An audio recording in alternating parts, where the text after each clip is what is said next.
All right, good evening, everyone. We'll go ahead and we'll call the meeting to order. And we'll go ahead and we'll start with, we don't really have a quorum because Ziggy's not here yet, but we'll approve the minutes then, I guess, for next time unless Ziggy comes online. Our old business, we have the Mead Road Solar Project. We have nothing really to discuss yet in the Mead Road project. I don't have any updates other than you have the stormwater prevention plan that they submitted, but they're not ready to go forward. So there's no board action on the Mead Road Solar Project. On the Route 11 Solar Project, I have nothing. So we'll go ahead and we'll go down to the special use sign permit for bed and breakfast at 3100 County Route 21. This is Christopher Anderson, and he wants to have a bed and breakfast in his home. He wants to use his master bedroom and perhaps a second room in the future.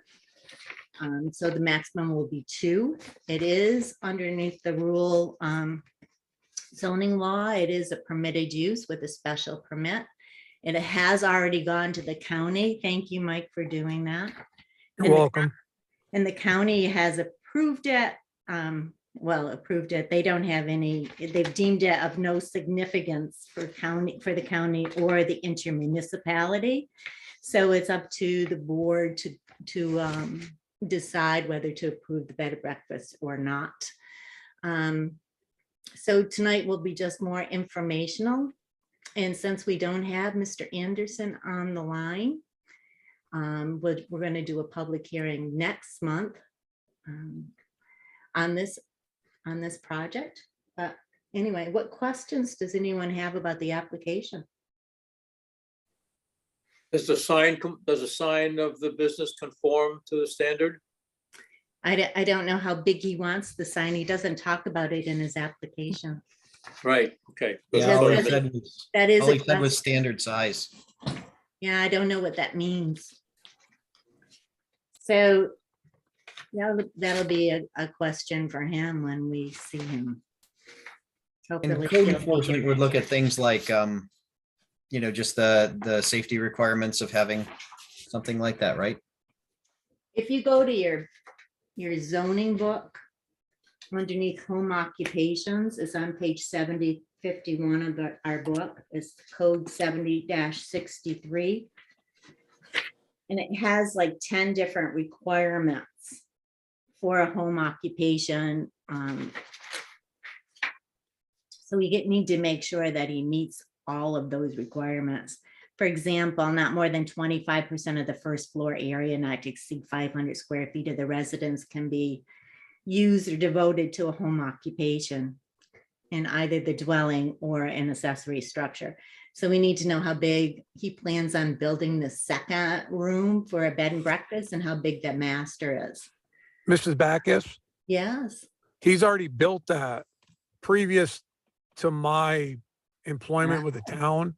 Okay. I can pull that permit and email it tomorrow if you need be. Okay. Do you know how big it is? How big, how many square feet? It is a little over 700 square feet. And all it entails is a bedroom and a bathroom. And the bedroom has a door into it from the outside. Like a man door going into a bedroom. I don't know if Mr. Anderson did this previously and just put the addition on or Or what? Uh-huh. It for says- this purpose. Yeah. The code states it can't exceed 500 square feet. So that he may not meet the code requirements and have to go to ZBA. For that addition? Yeah, if he's going to use it as a bed and breakfast. Oh, okay. I see what you're saying. Okay. Yeah, But I can So the verify whole- that. I can verify that in if you would. the that'd be morning. great. So let's just go over the requirements for a home occupation. One, it will be conducted within a dwelling or existing accessory structure, and it's going to be, he's going to use his home for that, right? The Yes, occupation must clearly be incidental and subordinate to the principal use of the dwelling. It is indeed incidental. It's his home. The establishment and conduct of a home occupation shall not change the principal character, use, or the dwelling unit involved. It doesn't, I don't know if it's changed the character at all with addition. But it certainly shouldn't have changed the use very much, right? With a bed and breakfast. right. And number 4 is no more than one person other than members of the immediate family residing on the premises may be employed. I don't know, does he plan on employing anyone for this bed and breakfast? I don't believe so. Can you get that clarified? Yeah, I can do that. Okay, so we have already done number 5, the 500 square feet.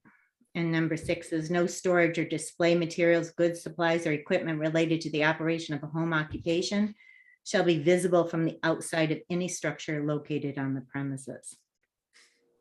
I wouldn't think that would be a problem.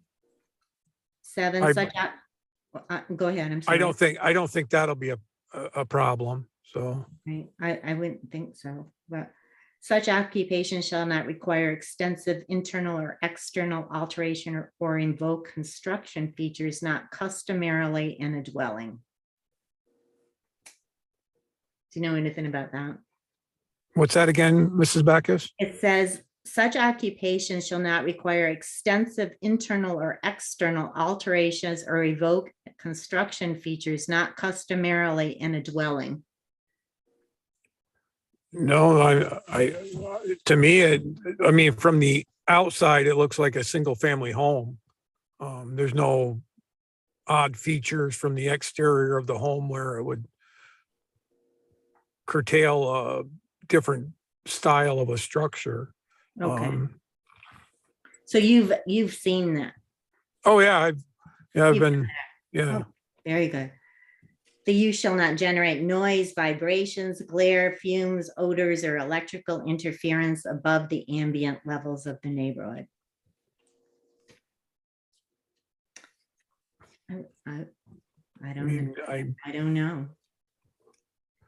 I don't see that being I mean, I can't say for him, I don't see that being a factor, but. Yeah, I can't imagine a bed and breakfast would be generating noise and vibrations. No, Unless people are partying in his house. No traffic shall be generated by such home occupations in significantly greater volume than would normally be expected in the zone, and any need for parking generated by the conduct or such home occupations shall be met off the street and other than in a required front yard. Do you know anything about his parking?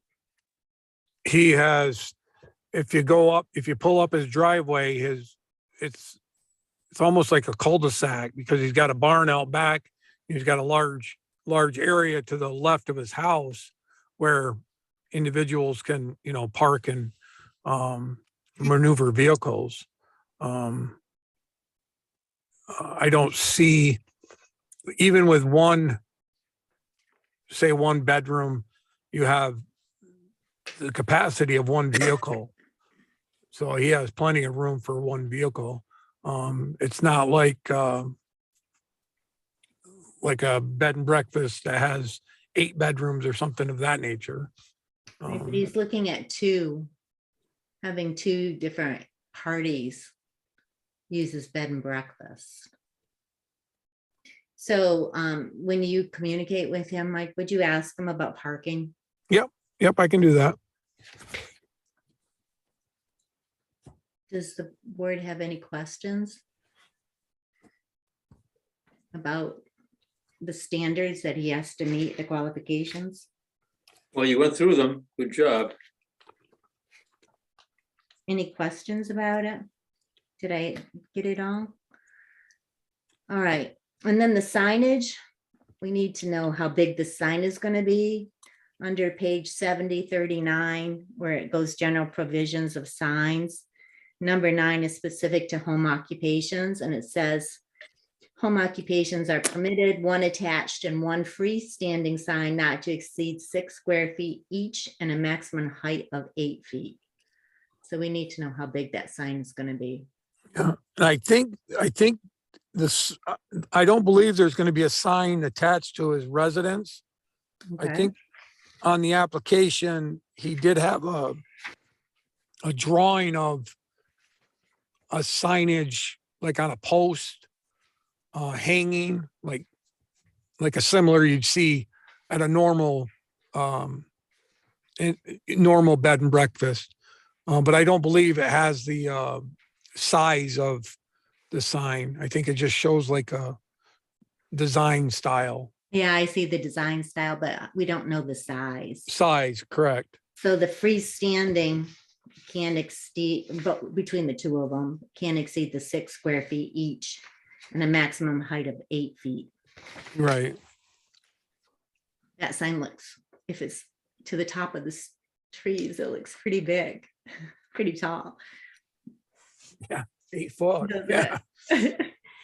Yeah, so we'd find out that information. Yep. And then we'll have a public hearing on it next. Okay. Okay. That's the only business I have for today's meeting, guys.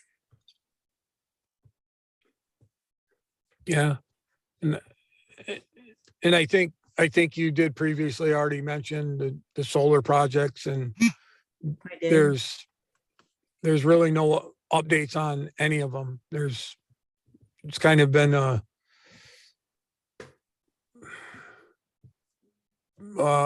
dead issue right now. There's been no revised plans or drawings or anything been submitted. So, Well, I do have the stormwater prevention plan from the Mead Road yeah, project, but yeah. that's about it, right? that's about it. Yeah, we don't really have anything else. What about an update? Debbie, I got a question. Oh, sorry, go ahead. So we didn't see anything in the minutes on the permit application from the Army Corps of Engineers. For We've the looked last in- month's Yeah. minutes. Yep. I As a lead agency, have you guys heard anything on the Army Corps? Like I said, the only thing we have so far, they haven't submitted everything we've requested. Is just that stormwater prevention plan. I don't have anything, Jim. Okay, No, yeah, the only thing that's definitely been submitted, if we're talking about the Mead project, is the stormwater plans and the I've just been put into this, so there's a noise or a sound Right. testing that's been submitted.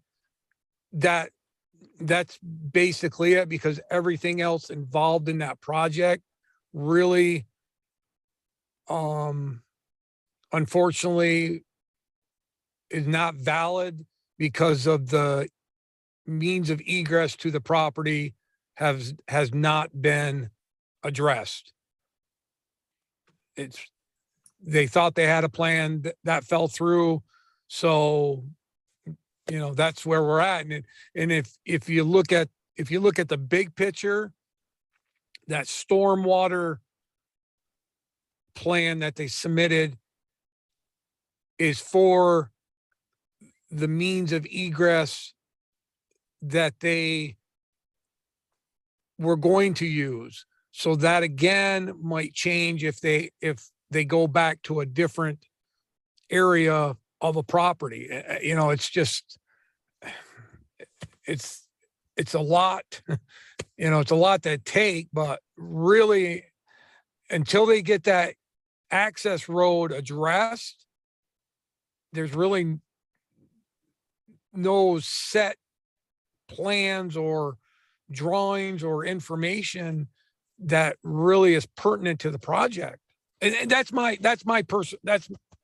personal opinion. And you people are, the board. So, We We just need to wait till they submit everything that we've requested of them. Right. And also to address all the, Pam and Jim, you gave some really good questions in your document. And we're waiting for them to address it as well. Okay. Yeah, because they keep referring it to as a road, and it's not a road, you know. Mhm. Okay, Yeah, it's just gonna take time. Let them take all Sure. the time they need, right? yep. I Okay. don't really want to talk about and take action on anything until we have a completed application, until we have Oh, everything we need, absolutely. right? Yep. Absolutely. And Yep. you and Pam gave us some really good feedback, and I appreciate all the time and effort you put into that document. All right, well, thanks for everybody's time and all the work you guys do. Oh, you're welcome. Is there anything else? Any other comments or concerns or? Short meeting, not much on the agenda.